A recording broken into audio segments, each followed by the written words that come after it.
Between Western psychology, psychiatry, and psychotherapy and the so-called religions of Asia, there is common ground because both are interested in changing states of human consciousness.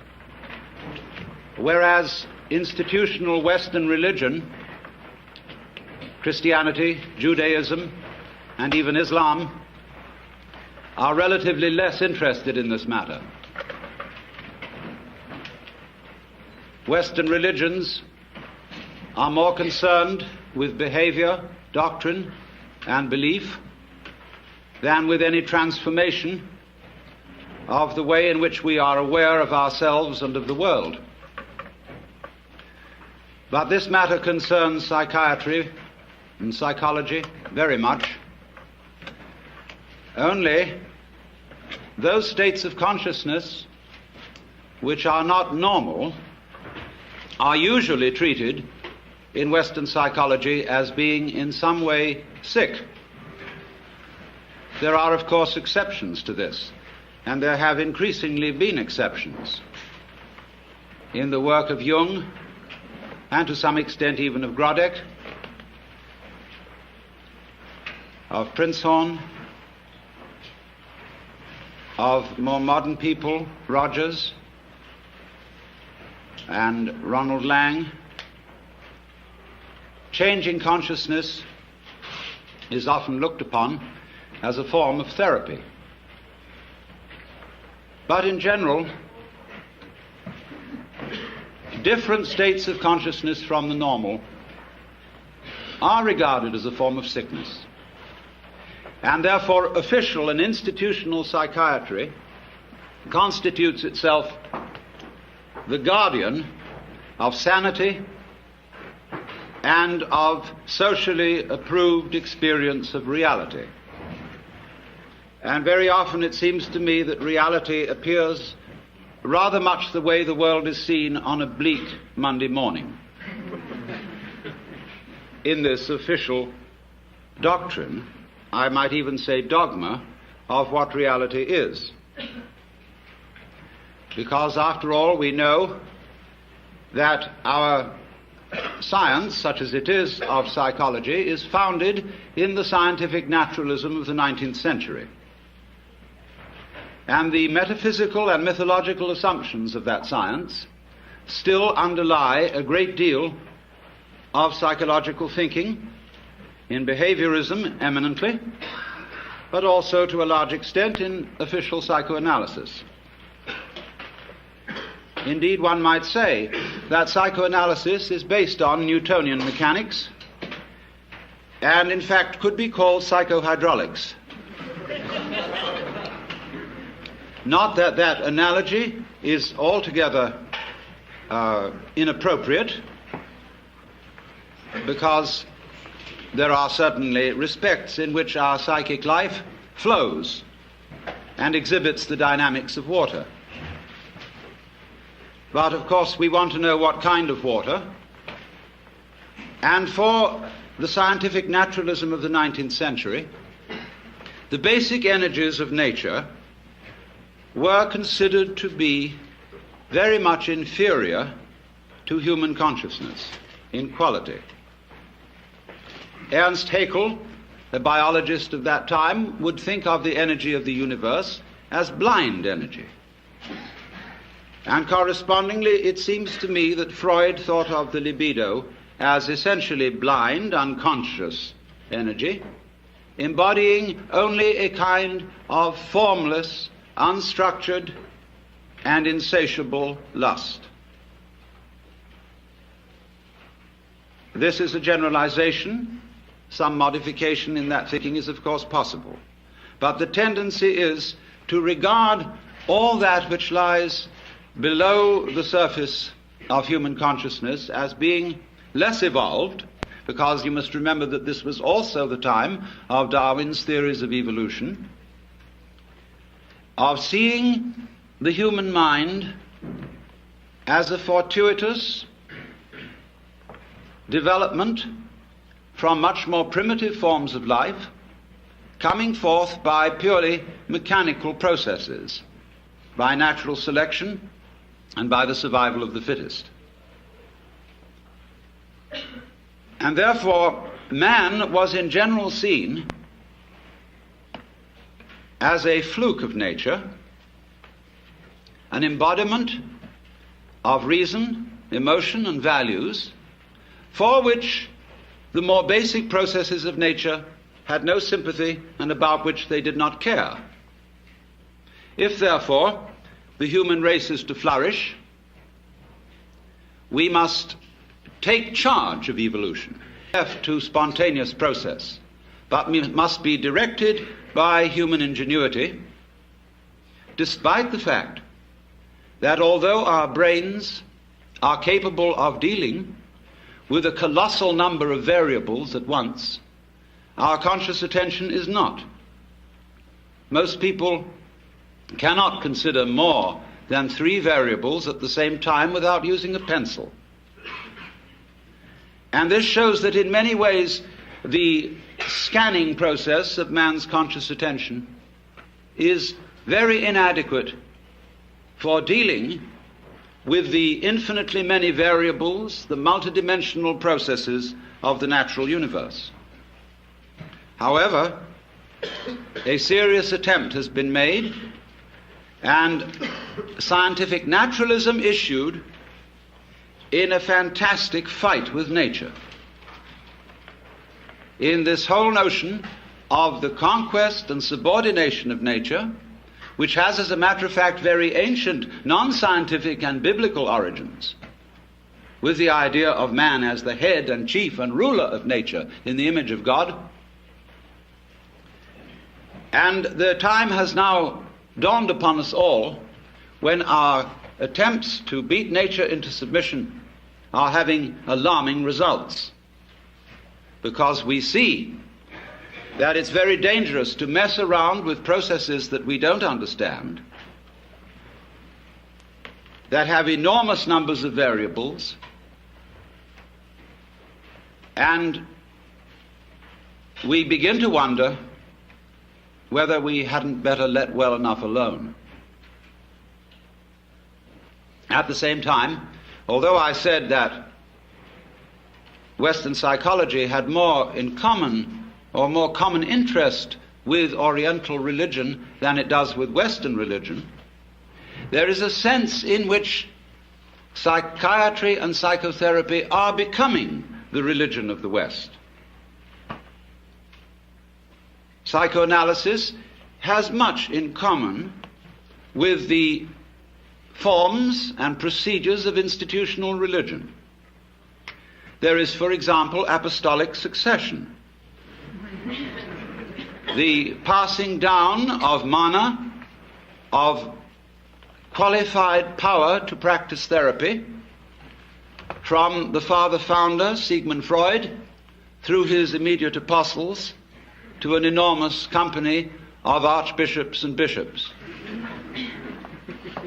among whom there are, of course, as there were with Christianity, heresiarchs such as Jung and Grodek and Rank and Reich. And the heresiarchs are duly excommunicated and anathematized.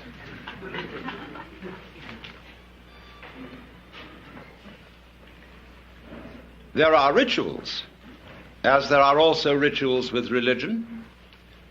There is the sacrament of the couch. There is the spiritual discipline of free association. There is the mystic knowledge of the interpretation of dreams. And there are also the 2 great symbolic fetishes, the long one and the round one. Now, it's extraordinarily easy to make fun of all this. And we must not forget that we owe a tremendous debt to Freud, if for nothing else than pointing out that much of ourselves of which we are aware in terms of the conscious ego is not really ourselves. It is something superficial, However we find its nature, it is superficial. And the realities of human life are not under the gaze of its scanning process, at least not in the ordinary way. And that was a tremendous revelation. There's no question about that. But one sees troublesome signs when the doctrines and processes of psychiatry, psychoanalysis, and so forth become officialized. And I think Thomas Sass, in his books, The Myth of Mental Illness and The Manufacture of Madness, is pointing out something extremely important to us, which is that, in effect, the psychological official of today is the priest, and that he is beginning to exercise the same sort of controls over human life as were exercised by the church in the Middle Ages. So that a professor of psychiatry at Columbia or Harvard or Yale medical schools has today the same sort of intellectual respectability and authority as the professor of theology at the University of Toledo or Padua would have had in the year 1400. Now you must realize that the theologians of those days not simply believed in their cosmology and the theology, they almost knew it was true in the same way that our scientists know certain things to be true, despite the fact that they change their opinions very often.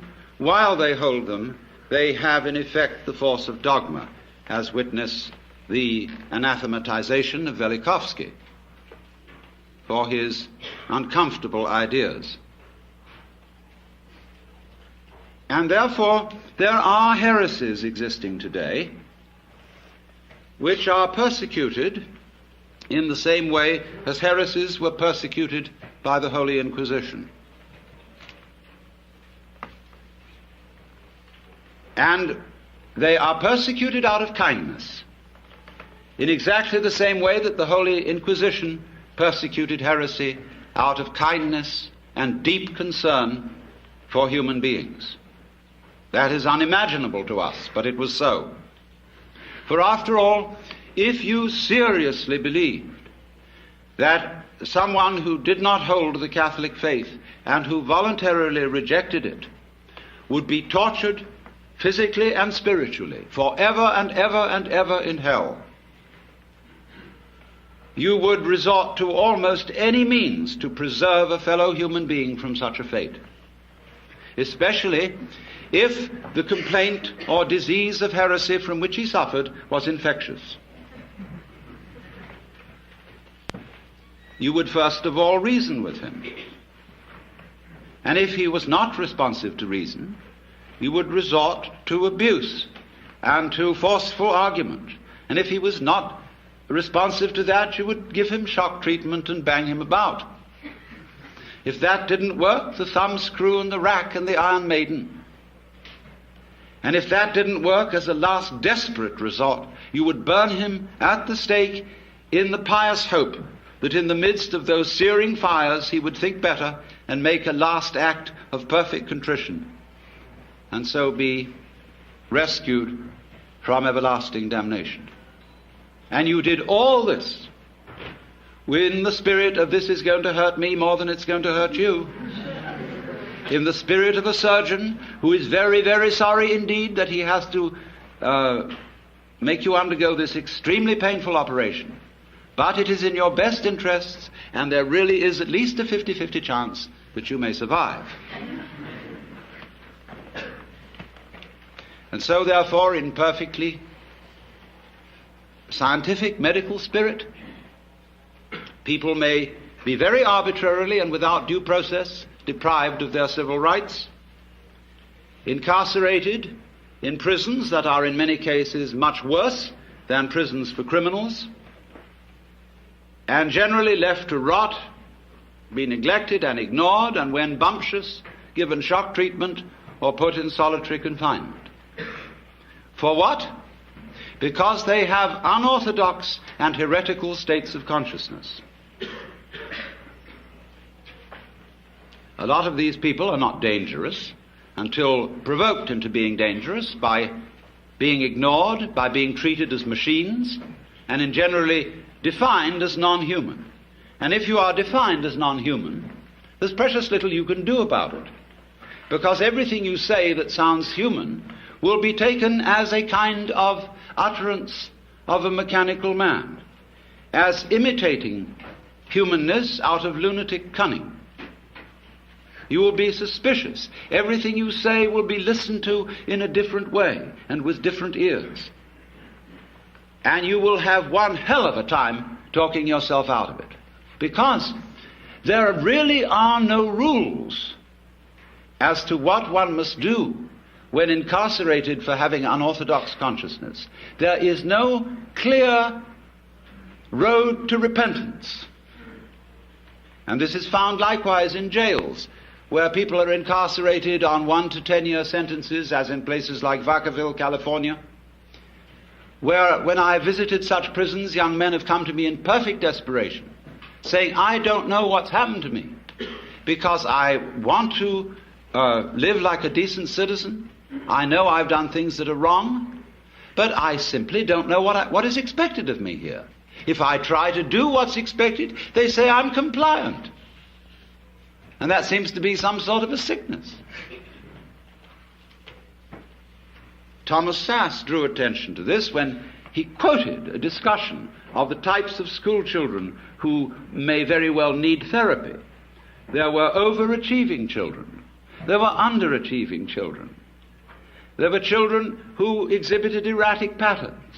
There were children who were sort of dully mediocre. In fact, every sort of child can be given a diagnostic name for his behavior which sounds sick. As Jung once suggested, life itself is a disease with a very poor prognosis. It lingers on for years and invariably ends with death.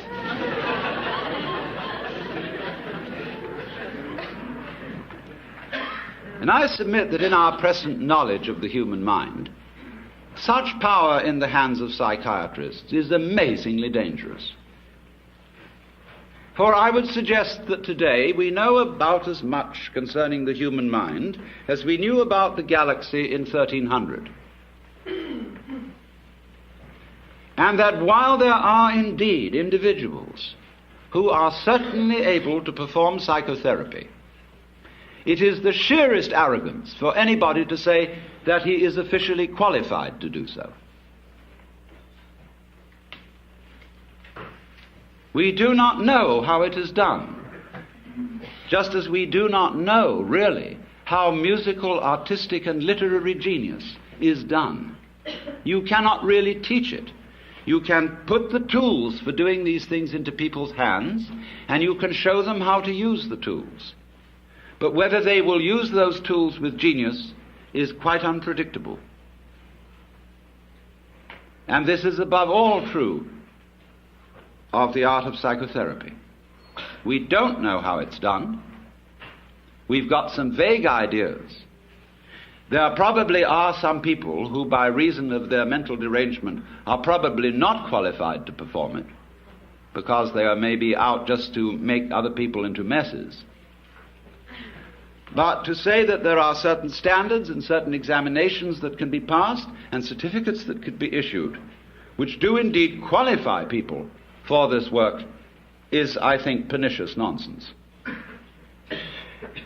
and is used, of course, out of economic self-interest when those who consider themselves official therapists run into competition.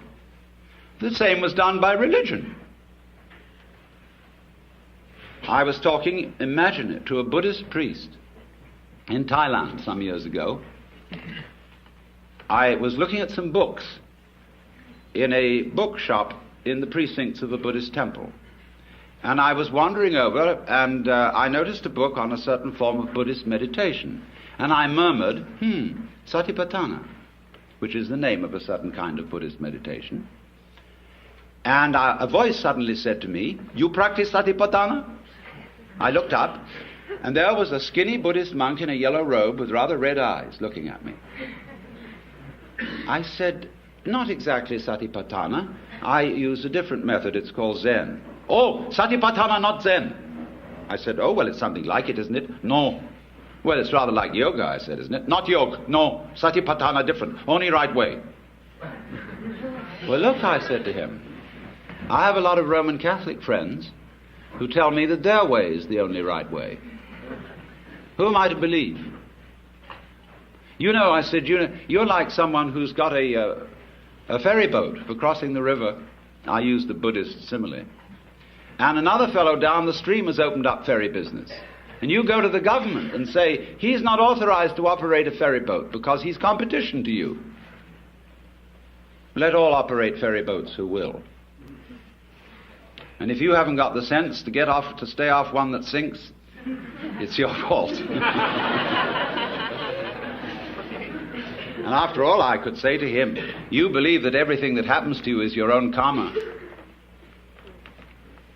So why worry?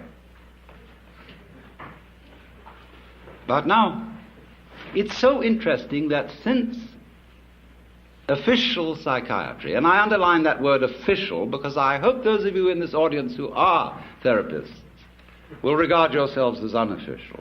At least that'll give you an out. But nevertheless, official psychiatry has curious things in common with Western religion as well as with Eastern. With Eastern, I said, only insofar as it has an interest in states of consciousness and inclines to regard other states of consciousness than the ordinary as sick. But it has one very important feature in common with Western religion. And to that, we have to go a little bit into Western religious history and ask ourselves what in Western religion, and especially in Christianity, and this goes also for Judaism, Islam, what is the great heresy? Curiously enough, the great heresy was first in the West committed by no less a person than Jesus Christ, who believed himself to be God. This, of course, will be unquestionably true if you think that the Gospel of St. John has historical value. It's a little vaguer in the Synoptic Gospels, but if you read the Gospel of St. John, there is absolutely no doubt about it, for he said, I and the Father are one. He who has seen me has seen the Father. Before Abraham was, I am. I am the way, the truth, and the life. I am the resurrection and the life. He said all that, according to this gospel. And that is something that in the Western world you are not supposed to say. And especially you are not supposed to believe it. And naturally it was very difficult for Jesus, because he was saying all this in the context of the Hebrew culture. And he tried to find language in the Hebrew scriptures with which to express his state of consciousness, because he had an unusual state of consciousness. As I read it, he had cosmic consciousness, otherwise known as mystical experience, otherwise known as moksha, nirvana, bodhi, satori, fana elfana, or what you will. And that happens to people. It has happened as far back as we know. It happens all over the world and in all cultures. We don't know very much about it. We don't really know ways in which to make it happen, because it seems to be of the nature of it that it is a spontaneous surprise. But it unquestionably happens. And most people keep their mouths shut about it when it does. I had a friend who, in the middle of having a stroke, had this illumination, and he said to me, I fear to speak to my friends of this, but it was the most beautiful experience. I shall never be afraid of death. In fact, I recommend everyone to have a stroke.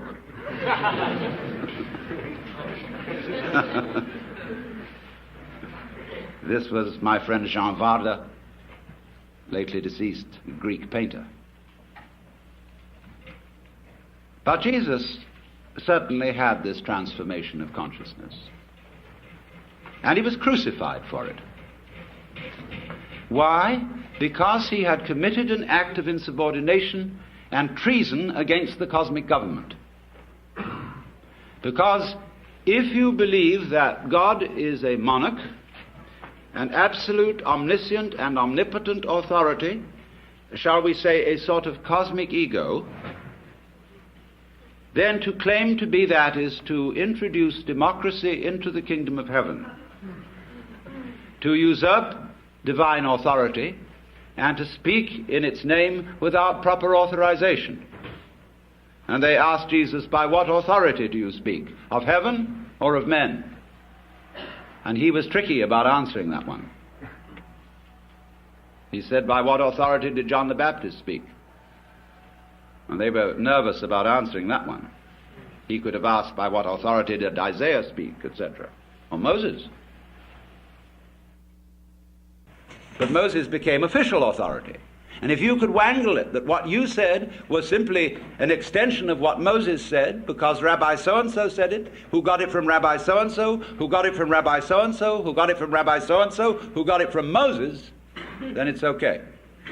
Notice this, that to be an authority today in the academic world depends on documentation. It's not enough to say, for I say unto you, you must put in your footnotes. And the more the footnotes, the more the authority, obviously. So, our dissertations tend to be books about books, about books about books, and our libraries multiply by mitosis.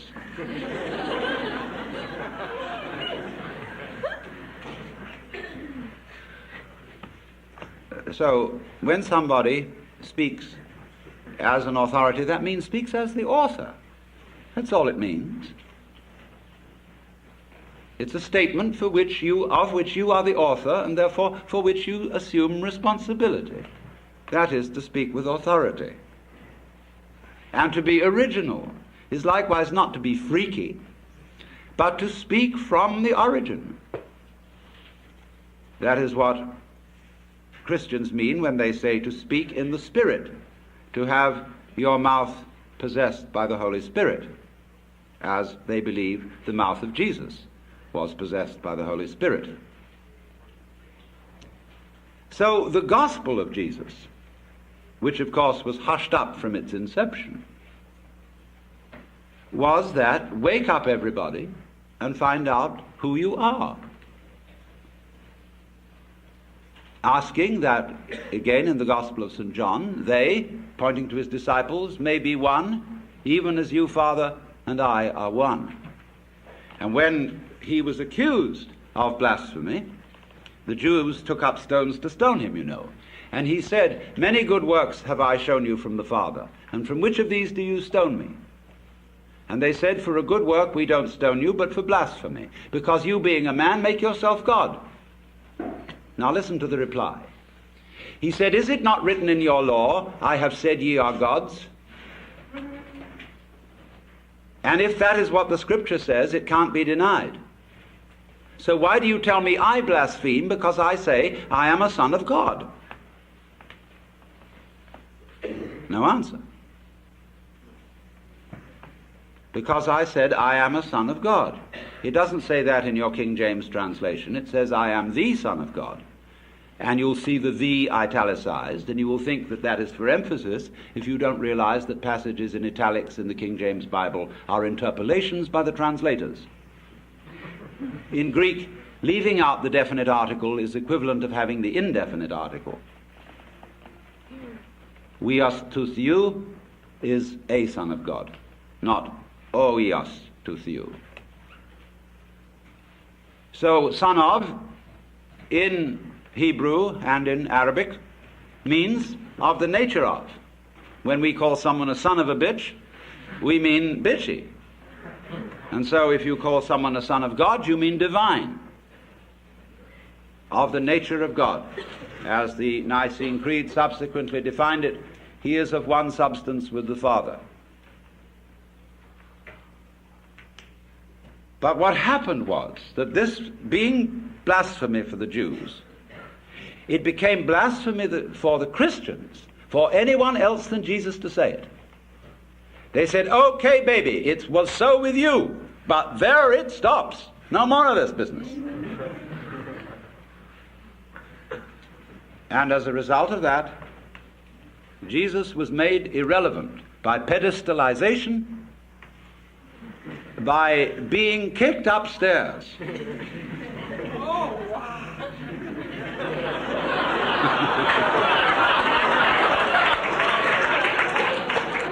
In spite of the fact that he said, greater works than these that I do shall you do. Oh no, upstairs with you, baby, because we just can't have that sort of thing going on in a monarchical universe. We are not going to have democracy in the kingdom of heaven. So, this is why the gospel is impossible, because we are supposed to follow the example of Christ, where he says, for example, be not anxious for the morrow. Do not worry about what you shall eat, what you shall drink, and what you shall wear. God will take care of you. Doesn't he take care of the birds? Don't the flowers grow? They're wonderful. They're crazy. They're great. What are you worrying about? I've never heard a sermon preached on that. Never. Because it's totally subversive. The economy would crash.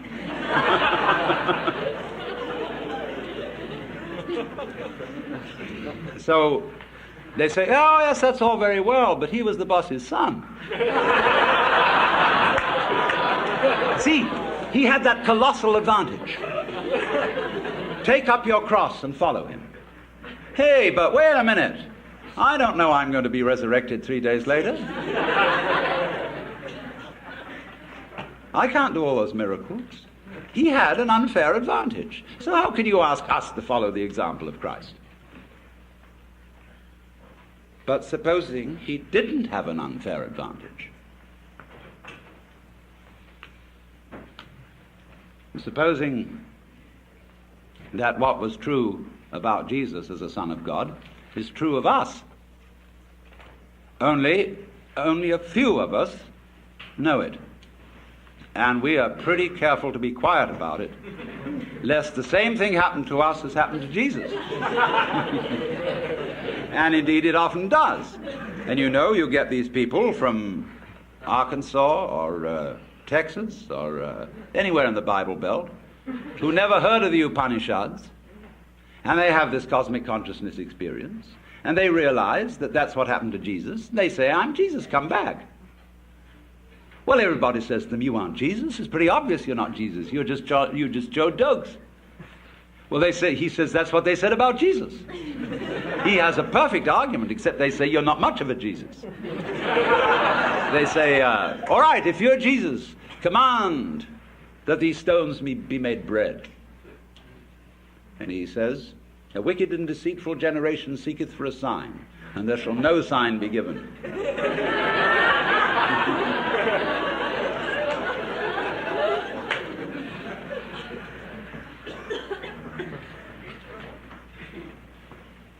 Now, why talk about this?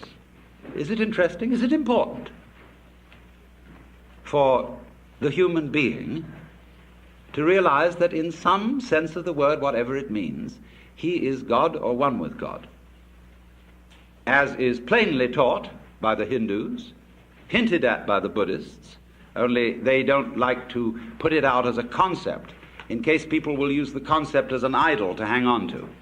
They want you to find out for yourself and not believe in it. And certainly the Taoists understand it, the Sufis understand it, a lot of people understand it.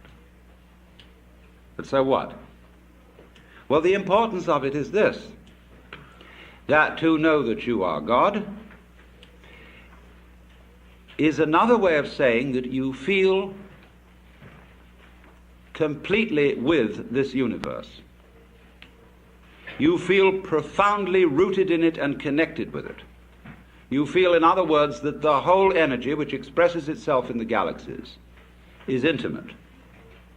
It is not something to which you are a stranger, but it is that with which you, whatever that is, are intimately bound up.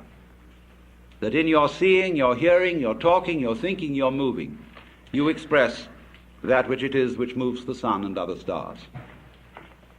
And if you don't know that, if you don't feel that, well, naturally you feel alien, you feel a stranger in the world, and if you feel a stranger, you feel hostile. And therefore, you start to bulldoze things about, to beat it up, and to try and make the world submit to your will, and you become a real troublemaker. So I feel also one reason why you become hostile is that feeling that you were just brought into this place, that your father and mother went up to some monkey business that they probably shouldn't have done, or it was bad rubber goods, and as a result of this, here you are, and you didn't ask to be here. Well, you always feel you can turn around and blame them. You can blame somebody. You can blame the government. You can blame the rascals. You can blame the cheaters. Always supposing you yourself aren't a rascal, which is long odds. You always can blame someone and say, I didn't ask for it. Take it away. And yet, very few people are all too ready to take it away. Camus said that the only serious philosophical problem is whether or not to commit suicide. And if you don't say take it away, what are you going to do? You've really got to assume responsibility for it. You've got to say yes to what happens. It's my karma. And that doesn't mean merely, there are many misinterpretations of the doctrine of karma. It's usually and popularly understood is that what happens to you, either fortunate or unfortunate, is the result of good or bad deeds in a previous life. Well, that's popular superstition. The real meaning of karma, the word in Sanskrit means simply doing. And if I say of an event it is your karma, it is saying it is your doing. So the exposition book which would expound karma would be not so much a whodunit as a youdunit. But that seems fantastic. Now, therefore, what I propose we do is that we, instead of just ideologizing, we have a clinical experience. You know, in psychiatric school, in medical school, it's very usual for a doctor to bring a patient out in front of the students and talk with the patient. As a kind of demonstration, he says, I want you to recognize the difference between a psychopath and a manic depressive or a schizophrenic or something. They don't know what all these things mean. And especially the schizophrenia. And so he has a dialogue with the patient right there.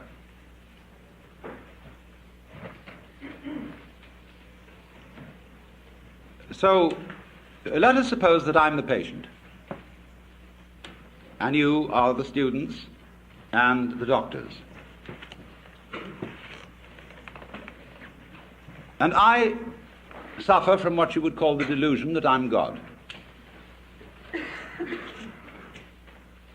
And therefore, you might want to do something about me, or with me, or humor me, or ask me questions. And so I'm perfectly willing to submit to your examination and your treatment, and invite you to help yourselves. Now, when did you become God? Now. Will you marry me? No.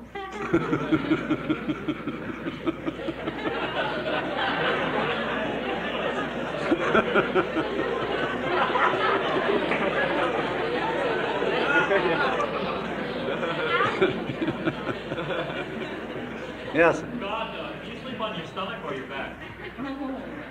Sleeping is like politics. One sleeps on the right side, and then when you're tired of that, you sleep on the left.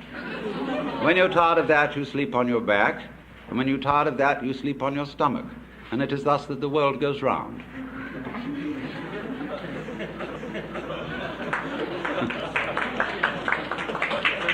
If you were God now, what were you yesterday? Now, How do you become God? you don't become God. Am I also God? Yes. Are we then the same person? No. What is God? Remember, 3 persons but 1 God.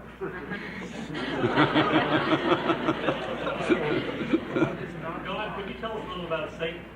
Could I tell you a little bit about Satan? Yes. Although the matter is a little esoteric, but I told you all about it in the book of Job, where you will see that in the court of heaven, Satan is the district attorney. He is not, as Christians imagine, the enemy of heaven and the enemy of mankind. He's merely the person who sees the bad side of things and carries out the dirty work. And therefore, he saw Job and wondered whether Job really was as great a guy as he seemed to be, and suggested that God should appoint a committee of investigation to find out. And the committee did its work very thoroughly, but the case went against Satan, because it was proved in the end that Job was an honorable man. Now you notice that although we pay the salary of the district attorney, whenever there's a great criminal case before the public eye, people begin to take the side of the underdog. And the prosecutor always has less public sympathy than the defense, except in political trials. On the right hand of God, and you know the defense is always on the right hand of the judge in court, is our only mediator and advocate, which is the phrase referring to Jesus Christ our Lord. So there is the defense and there is the prosecution. And it is the function of Satan to be the prosecutor. There is a good deal more to it than that, because before all this started, as in a stage play, there was an arrangement in the green room before coming on stage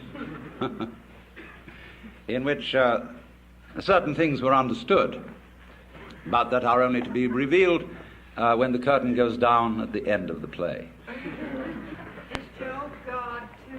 Yes, but he doesn't know it. God, why do you hide from the sight of so many? Why do you hide? It's for the same reason you're hiding. God, did you create man? Yes. God? Who else? Man free will. What? Man free will. Man has free will to the extent that he knows who he is. Not otherwise. Where did you get free will from? Where I got it from. Does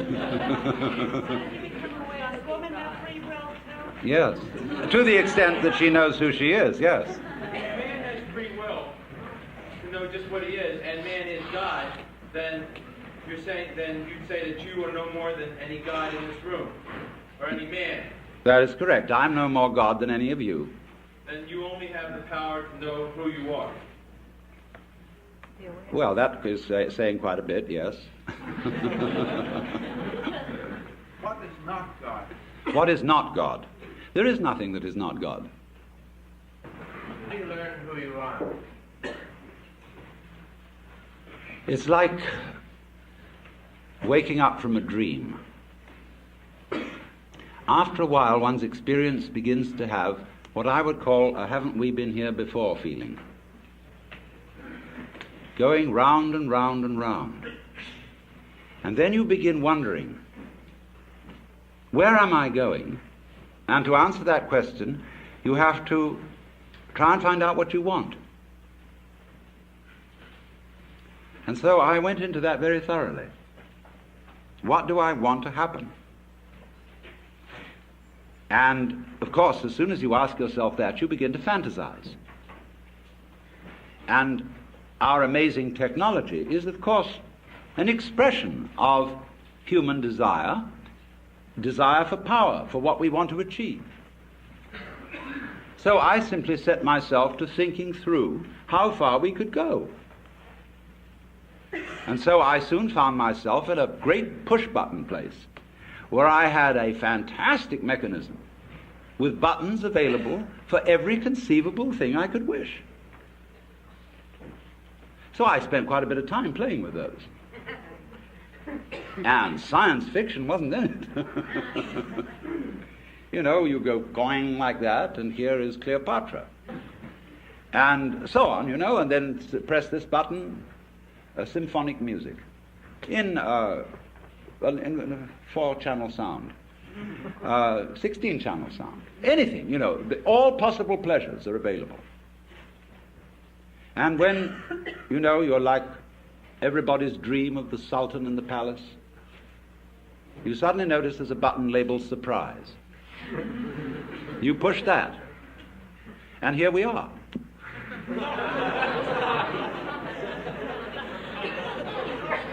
Is boredom a problem? Yes, boredom is, of course, the problem. Boredom is the other side of creativity. And the energy of creation has as its, that is the yang, the yin side of that energy is called boredom. Everything, of course, is fundamentally yang and yin. If you understand that, you really don't need to understand anything else. As God, what responsibility do you feel to ameliorate evil in the world? As God, what responsibility do I feel to ameliorate evil in the world? I begin with the point that I am responsible for the way the world is.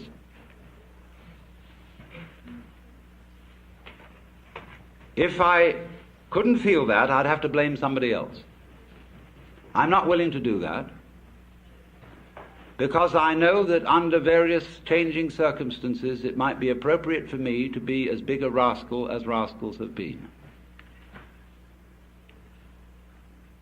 Now, as to improving the world is always improving. It may look to some people slow, but it's improving even when it is declining, because the world works in an undulatory process, like a wave. It goes up and it goes down, it goes up and it goes down. And it couldn't go up all the time, because if it did, we wouldn't know that that was up.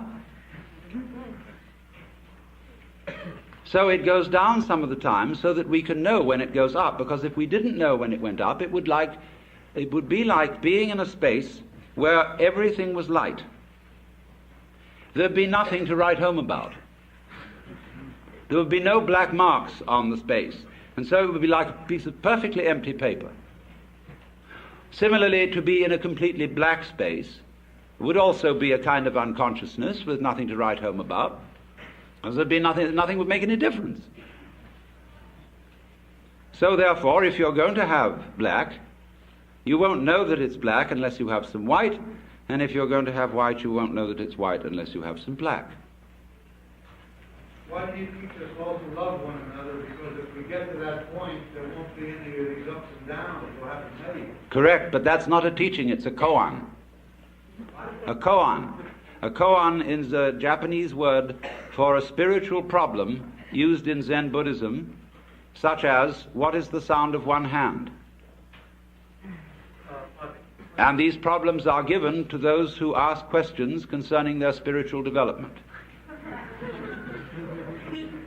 And sometimes, as St. Paul pointed out, commandments are given not in the expectation that they will be obeyed, but in the expectation that they will reveal something to those who hear them.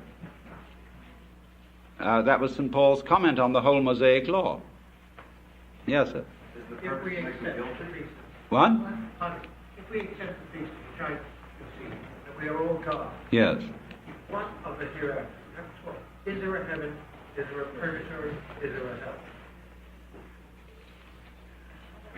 The hereafter is, of course, now. Because if you will examine it closely, there is no when else than now. And if you want to make hell of it, you can make hell of it. If you want to make heaven of it, you can make heaven of it. Purgatory, purgatory. It's all here. Always was, always will be. Death. What is death? Death is an undulation in consciousness. How would you know you were alive unless you'd once been dead? Yes. You realize in the same way that Jesus is your God, why was it unnecessary for him to have material possessions and necessary for you? It wasn't unnecessary for him to have material possessions. They said of St. John the Baptist that he was an ascetic, but of Jesus, this man consorts with gluttoners and wine-bibbers and comes eating and drinking.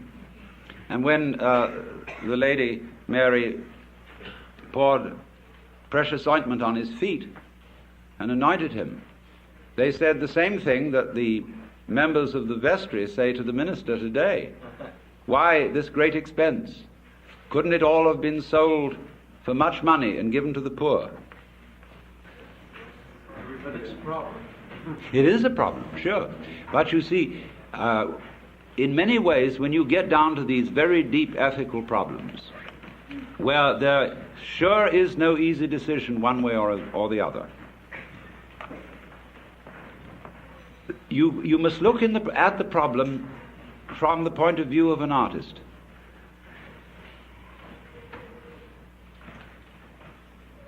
Which way of doing this is in some sense greater?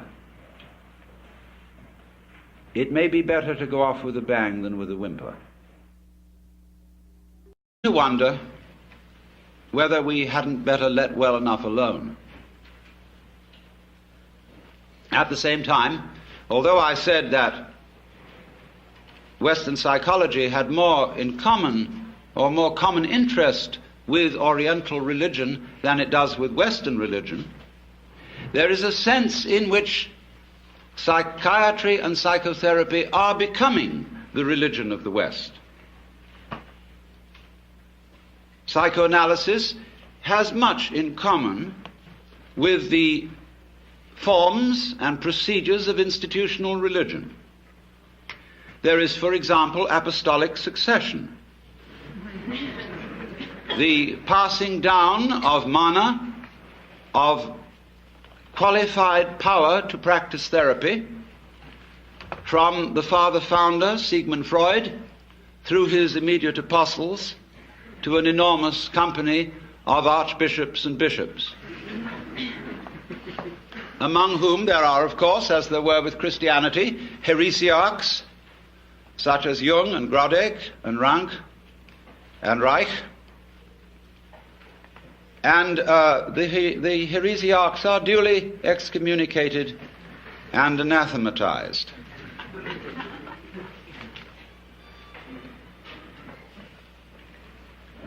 There are rituals, as there are also rituals with religion. There is the sacrament of the couch. There is the spiritual discipline of free association. There is the mystic knowledge of the interpretation. Between Western psychology, psychiatry, and psychotherapy and the so-called religions of Asia, there is common ground, because both are interested in changing states of human consciousness. Whereas institutional Western religion, Christianity, Judaism, and even Islam, are relatively less interested in this matter. Western religions are more concerned with behavior, doctrine, and belief than with any transformation of the way in which we are aware of ourselves and of the world. But this matter concerns psychiatry and psychology very much. Only those states of consciousness which are not normal are usually treated in Western psychology as being in some way sick.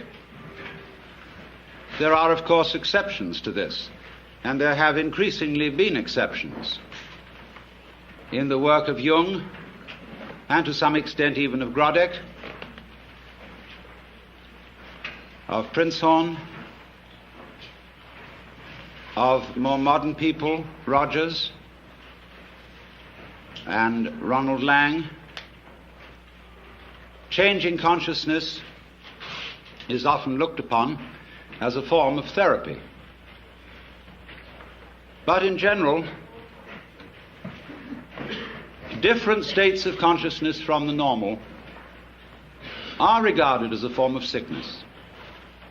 And therefore, official and institutional psychiatry constitutes itself the guardian of sanity and of socially approved experience of reality.